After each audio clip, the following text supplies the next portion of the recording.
name is Lynel Adams. I'm a senior mortgage loan originator and branch manager with Silverton Mortgage.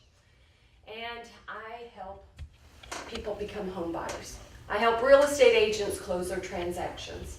How do I do that? There's several steps, and they keep getting more and more steps in every day. Back 25 years ago, in the early 1990s, it was kind of, I had IBM Selectric, I had carbon paper. I had a career. You'd come by and pick up a package. I had what was called a forms cabinet. You go and you pull out the forms, and then you put them into a file. I had a calculator and a pen and a box of business cards. I didn't have a computer. What does that do? Well, that means I had to learn old school.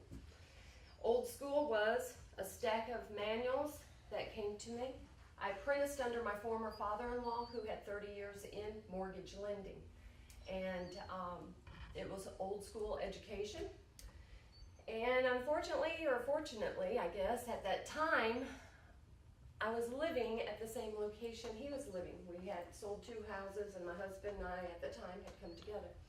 So I had to learn old school. It was reading the underwriting manual for FHA, reading the underwriting manual for VA and Fannie Mae, quizzing daily, and then I'd say, I'm done.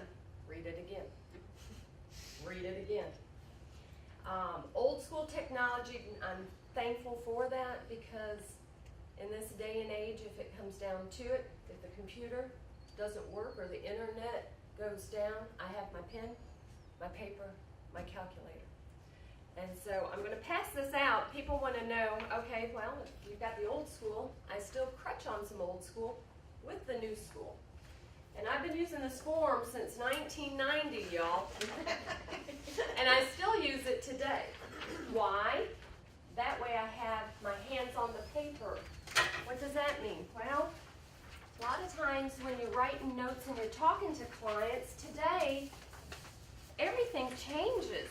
When you start a conversation with somebody, asking them where they live, what they do, where they've been, how's their credit, things of that nature, you have to take notes.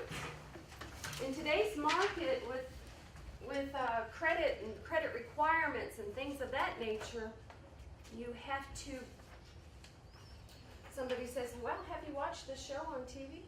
Have you watched the series on TV? I don't have time for TV.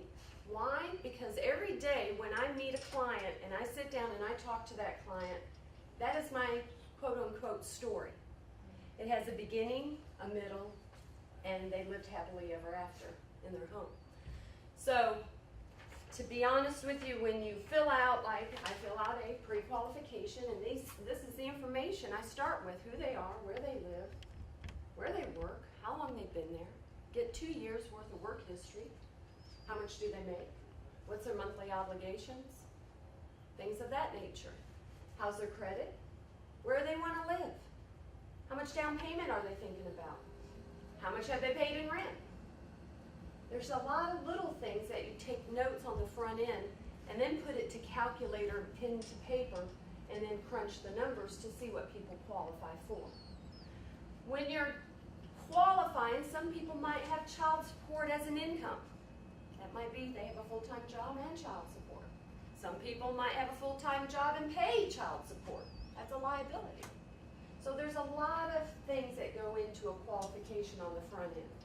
If you do your work properly on the front end and ask all the right questions, sometimes it helps on the final in getting a home mortgage. In other words, things don't jump out at you. When I run a full factual credit report, we do spend the extra money to go ahead and run an actual full factual credit report. Some banks or some people, which you can vouch for this, will run what's called an in-file or a one repository or just an Equifax and go the cheap route and not look at all 3. We spend the money, I want to see all 3 credit reports. That's TransUnion, Equifax, and Experian. I want to see all 3 credit scores. Why? Because all the investors today, the secondary market, the people that are buying the mortgages, have put these thresholds out there ever since the bailouts. Those thresholds are you a 620? Are you a 640? Are you a 660 credit score? If not, and we got to get you there to begin with. Used to be, and actually, your manuals and your underwriting manuals for FHA and VA, and some of them do not specify that you have to be a certain credit score. They really haven't changed it. But if you have a loan and you have nobody on the secondary market to buy it, then you're just holding a file with no investor to buy it. So a lot of those changes have come about, and every day, you can vouch for this, every day we have changes that come at us, and what they call overlays or extra underwriting criteria by the investors, not just who's going to insure the loan at the end of the day, FHA, VA, Fannie or Freddie. So here is, I'm going to pass this around.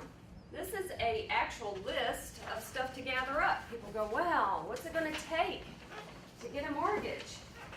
This is a short list. This is the front end list, okay? DNA. So, I'm up to 17 items. By the time a processor or a setup gal or an underwriter or somebody gets done, your 17 might be 25, 30. The list goes on and on.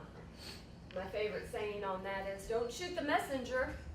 We're just trying to be in compliance and get everything proper and get the loan approved. Because the mortgage companies, at the end of the day, whether it's a lender, we're direct endorsement lenders, banks, or whatnot, the secondary market, if they're sold and transferred of the servicing, everybody's going to underwrite or audit that file along the way. You don't want your lines of credits to be shut off because you're doing a shoddy job. If you don't have any money to sell, then you're out of business. So a lot of times it's just compliance and staying within the rules and regs. So the items to gather up. Of course, you've got your 30-day pay stubs. Last 2 months bank statements. All pages, not the front page, all pages. Why? Why they want all pages? Because on page 3 it might be a list of NSFs. They always think the worst, you know. All pages, all accounts. Last 2 years W-2s and 1099s. Last 2 years tax returns, all pages, not just the first 2. If you got schedules, they want all those. Last quarter 401k, IRA, stocks and bonds, all pages. Driver's license copy, social security card copy. Why? Because they want to know that you are the person applying for it. 2 minutes already?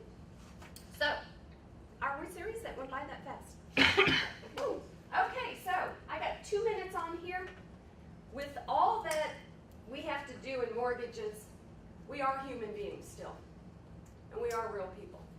So I'm going to share with you just a quick little video so you know. Here you go. You ready? Hello, my name is Lynel Adams. I'm a senior mortgage loan originator and branch manager with Silverton Mortgage. I'm located in Hall County, Gainesville. It's where my office is, and I reside in Hall County as well. For the past 25 years, I've been helping real estate agents close their transactions and home buyers obtain home ownership. Whether it's an FHA loan, VA, conventional, or USDA.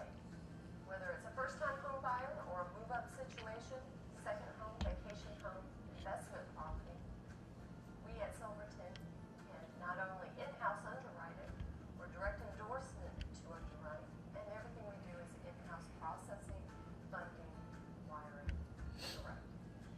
On a personal note, I reside in North Metro, Hall County. I am married. I have a 7-year-old daughter. Her name is Jessie. And together we enjoy horses. We have Gypsy Banner horses, which is an unusual breed. We've been here since 1996. We do show horses. I have 12 chickens, 2 bunnies, and 1 cat named Monty. If you are a homeowner that needs help in pre-qualifying and needs a mortgage, or if you're a real estate agent that needs experience and expertise on your team, please feel free to give me a call. My number is 770-318-6740. Or you can email me at lyneladams@silvertonmortgage.com. presentation.com. I look forward to helping you obtain your homeownership dreams and becoming part of your real estate team. Thank you. Hey, you know what?